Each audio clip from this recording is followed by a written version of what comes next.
ईशा, मोहिनी और सुहाना की शादी 3 घर जमाई लड़कों के साथ करवा देती है।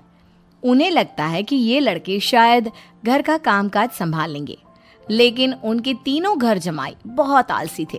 वो नौकरी भी नहीं करते थे और बाहर का काम भी नहीं। कावेरी जी ने अपनी बेटियों से कहा कि वो प्रेगनेंसी का बहाना बनाकर अपने पतियों को सबक सिखाए। अब सुनिए आगे। मम्मी, आपने जैसा कहा था हमने वैसा ही किया, लेकिन देखिए ना, विवेक का हाल तो वैसा का वैसा ही है। घर में ना सुबह का नाश्ता बनता है और ना खाना। नौकरी पर जाने की बात करूं तो खाने को दौड़ते हैं मुझे। हाँ मम्मी, मैंने भी सुमित को कितनी बार कहा कि अगर नौकरी नहीं करनी तो कोई छोटी सी दुकान ही खोल लो, घर का खर्चा कैसे चलेगा। देखो दोपहर के 12 बजने आए और जनाब अभी तक सो रहे हैं। हाँ मम्मी, ईशा और सुहाना ठीक कहती हैं। अविनाश का भी यही हाल है। जब मैंने अपनी प्रेगनेंसी के बारे में कहा तो मुझसे कहने लगा, अरे दूसरी लड़कियां तो 9-9 महीने तक नौकरी करती है, बस डिलीवरी के टाइम छुट्टी लेती है। मोहिनी, तुम भी नौकरी करो। अब मुझे कहाँ नौकरी मिलेगी। मम्मी बताओ अब मैं क्या करूँ। हे भगवान, क्या सोचकर घर जमाई दामाद लाई थी मैं कि मेरी बेटियां मेरे पास रहेंगी और खुश रहेंगी, लेकिन इन आलसी दामादों ने तो हमारी जिंदगी को भी प्रॉब्लम में डाल दिया है। मैं तो कहती हूँ मम्मी, हम लोग वापस अपनी जॉब पर जाना शुरू कर देते हैं। बता देते हैं इन लोगों को कि हमने प्रेगनेंसी का बहाना किया है। नहीं नहीं बेटा, ऐसी गलती भी मत करना। अगर तुमने ऐसा किया तो इन तीनों की आदत और ख़राब हो जाएगी। अरे आज नहीं तो कल कभी तो तुम प्रेग्नेंट होगी, तब वापस यही प्रॉब्लम आएगी। तब क्या करोगी तुम तीनों। हाँ मम्मी, आपकी बात तो बिल्कुल सही है। इन लोगों को तो सुधारना ही पड़ेगा। लेकिन कैसे? अपने बच्चों के आने की खबर सुनकर भी इन लोगों पर कोई असर नहीं हो रहा। पैसे कमाने के लिए घर से बाहर निकलना ही नहीं चाहते ये तीनों। अब मेरे दिमाग में एक प्लान आया है। तुम तीनों चिंता मत करो, उन तीनों को बुलाओ, फिर मैं बात करती हूँ। थोड़ी देर बाद कावेरी जी अपने तीनों दामादों को सामने बुलाकर अपनी बात कहना शुरू करती हैं। अविनाश, सुमित और विवेक, देखो बेटा, मैं ना तुम तीनों से बड़ा प्यार करती हूँ, इसीलिए तो तुम्हें घर जमाई बना कर रखा है मैंने। अरे मम्मी जी, सीधे सीधे कहिए ना, क्या बात है। प्यार तो हम भी आपको बहुत करते हैं। अरे मम्मी जी, आपकी इज्जत भी बहुत करते हैं। अरे भाई, आपके जैसी सास और कमाने वाली बीवी सबको मिलती है क्या? हाँ मम्मी, विवेक और सुमित ठीक कह रहे हैं। आपकी बेटी से शादी करके मेरी तो ज़िंदगी ही अच्छी हो गई है।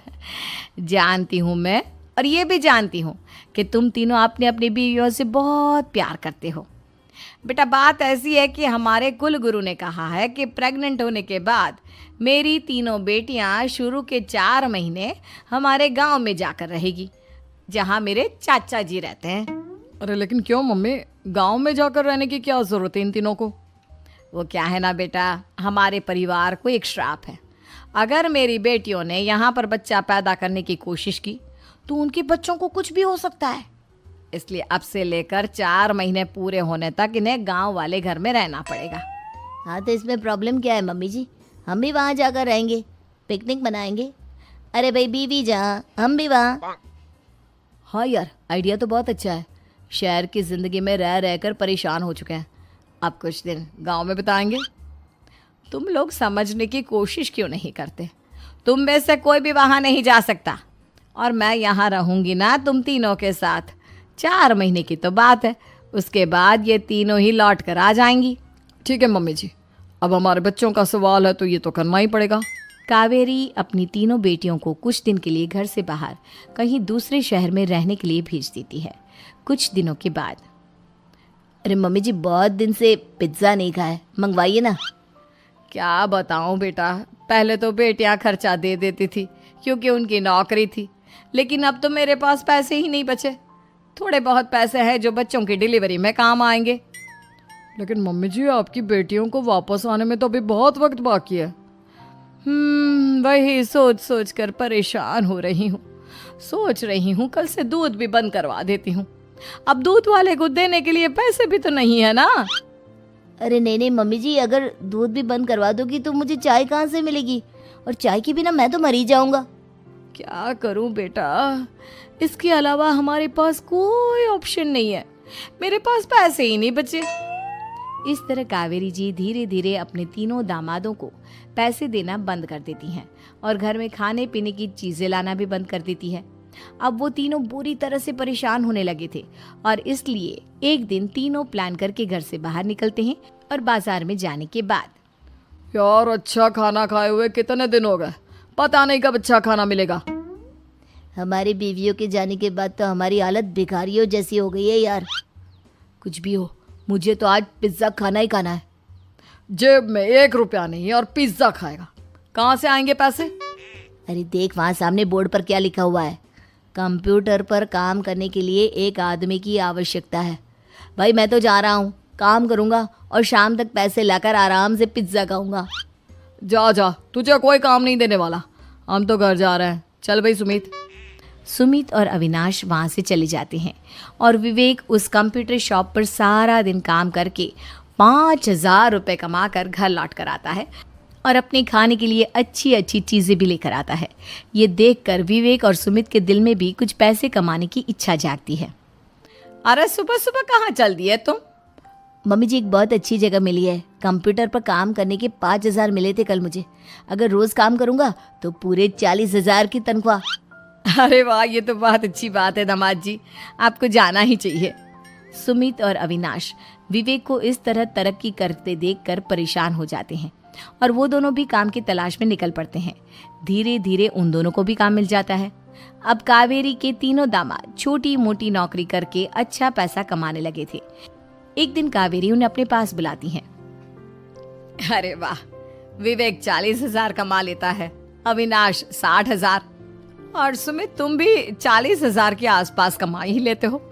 कुल मिलाकर तुम अच्छे खासे पैसे कमा रहे हो बेटा।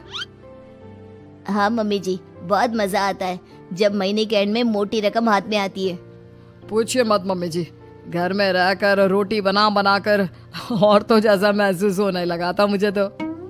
हाँ बेटा, तुम तीनों की बात तो बिल्कुल ठीक है और जानते हो अब तुम तीनों की पत्नियां भी वापस लौट कर आने वाली है। लेकिन मम्मी जी अभी तो उन्हें गए सिर्फ 2 महीने हुए हैं, आपने तो कहा था वो 4 महीने के बाद लौट कर आएंगी। ऐसा कुछ नहीं है बेटा, मैं सिर्फ तुम तीनों को सबक सिखाना चाहती थी कि आदमी घर में बैठकर बीवी की कमाई खाता हुआ अच्छा नहीं लगता। इस दुनिया में हर इंसान को मेहनत करनी चाहिए, काम करना चाहिए, चाहे वो औरत हो या आदमी, ताकि अपने परिवार को संभाल सके। कावेरी की बात सुनकर उन तीनों को अपनी गलती का एहसास होता है और कावेरी उन्हें सच बता देती है कि ईशा, सुहाना और मोहिनी शहर में ही कहीं दूसरी जगह रह रहे थे। शाम के वक्त उन तीनों की पत्नियां लौट कर आ जाती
तीनों बहुओं में किसी बात को लेकर अनबन हो गई थी।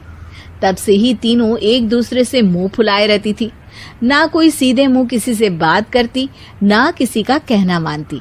पड़ोसी भी इस बात को जानते थे और जाने कैसे कैसे बातें भी करते। इसीलिए सासू माँ ने तीनों बहुओं को तुरंत अपने कमरे में बुलाया। मैं कई दिनों से देख रही हूँ तुम तीनों अलग अलग सारे काम कर रही हो। ये सब नहीं चलेगा, तीनों को मिलकर ही काम करना पड़ेगा। सास की बात सुनकर एकदम से बड़ी बहू बोल उठती है। नहीं मम्मी जी, मैं इन दोनों के साथ कुछ नहीं कर सकती। मैं इस घर की बड़ी बहू हूँ, फिर भी ये मेरा कहना बिल्कुल भी नहीं मानती। अरे जेठानी जी, जानबूझकर मुझे डबल काम करवाती है आप। और छोटी मुझसे टेढ़े मुंह ही बात करती है। इन दोनों के बीच हमेशा सैंडविच बन जाती है मेरी, और मैं हमेशा आलू की तरह बीच में मसली जाती हूँ। मम्मी जी, इन दोनों को लगता है कि मैं छोटी हूँ तो इनके पैरों तले दब जाऊंगी, लेकिन नहीं, मेरा भी उतना ही अधिकार है जितना इन दोनों का है। बड़ी आई दोनों मेरी चुगली करने के लिए, मुझे क्या कम समझ रखा है। तीनों बहू एक दूसरे से बहस करने लगती है और सास दोबारा ये देखकर टेंशन में आ जाती है और सबसे कहती है, चुप हो जाओ, अब से तुम तीनों सारे काम एक साथ करोगी। आंख बंद करके एक दूसरे की बात सुनोगी। तुम तीनों इस बात को गांठ बांध लो, वरना अगली छुट्टियों में तुम्हारा अपना मायके जाना कैंसिल। सास की बातें सुनकर डर के मारे तीनों हामी भर देती हैं। जी मम्मी जी, मैं समझ गई।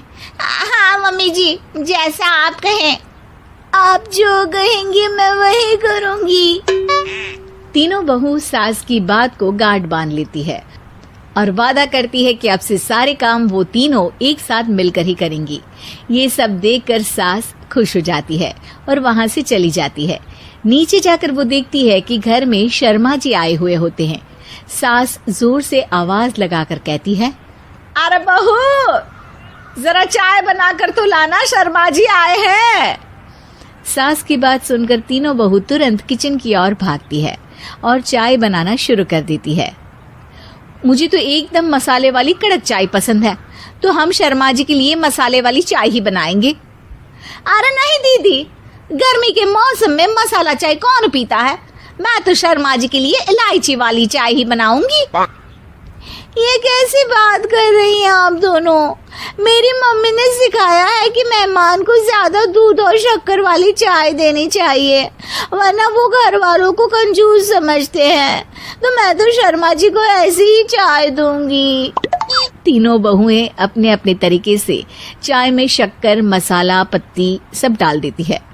उबलने के बाद तीनों मिलकर चाय बाहर लेकर जाती है और शर्मा जी और सासू माँ को देती हैं। चाय पीने के बाद शर्मा जी सासू माँ को देखकर शर्मा जाते हैं और शर्मिंदा महसूस करते हैं कि आखिर उन्होंने चाय पीने के लिए हामी क्यों भरी। सासू माँ भी चाय पीना शुरू करती है और कहती हैं, अरे बहू, ये कैसी चाय बनाई है? चाय है या मीठे दूध की बासुंदी? हाँ, चाय अच्छी नहीं लगी क्या? कोई बात नहीं, हम पराठा बनाकर लाते हैं। चलो चलो अंदर। हाँ हाँ चलो।